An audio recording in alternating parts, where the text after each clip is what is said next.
এই জীবনে বোধহয় আর্জেন্টিনা সাপোর্ট না করে ব্রাজিলের সাপোর্ট করলেই ভালো হতো। এতদিনে তো তুই স্বীকার করলি ব্রাজিলেই সেরা দল। আমি একবারও তো স্বীকার করিনি ব্রাজিল সেরা দল, বরঞ্চ ব্রাজিল সাপোর্ট করলে কিছু সুবিধা পাওয়া যেত। যেমন ধর তোরা 24 বছর ধরে এক জার্সি পরিষ্কার হইতাছোস, জার্সি কেনার কোনো পরিবর্তন নাই।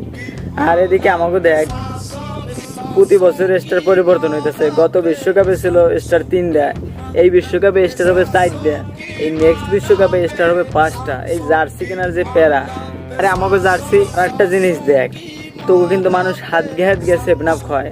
আমরা আর্জেন্টিনা সাপোর্ট করি, আমাকে তো কখনো কেউ হাত গিয়ে 7 আপ খাওয়ায় না, বরঞ্চ একটা কলাও খাওয়ায় না। আচ্ছা আমরা কি বলছি? আর একটা জিনিস খেয়াল করিয়ে দেখ, তোকে 24 বছর ধরে কোনো কাপ খাওয়ার তাক বানানো লাগে না, তোরা আসর বিন্দাস। আর এই আর্জেন্টিনার দিক টাকা, গত বছর একটা তাক বানাইছে, এবছর আর একটা তাক বানানো লাগবে, এরপরের বিশ্বকাপে আর একটা তাক বানানো লাগবে। তো এরকম বানাইতেই থাকা লাগবে, একটা ঝামেলার বিষয়। এদিক দিয়ে অবশ্য আর্জেন্টিনার চাইতে ব্রাজিল এগিয়েই আছে। কেন ভাই আমাগোটা নে ভাই 7 আপ খা। ভাই আমি একটা কথা কই কি, রাগ করলা, রাগ কইরো না, কথা কিন্তু সত্যি।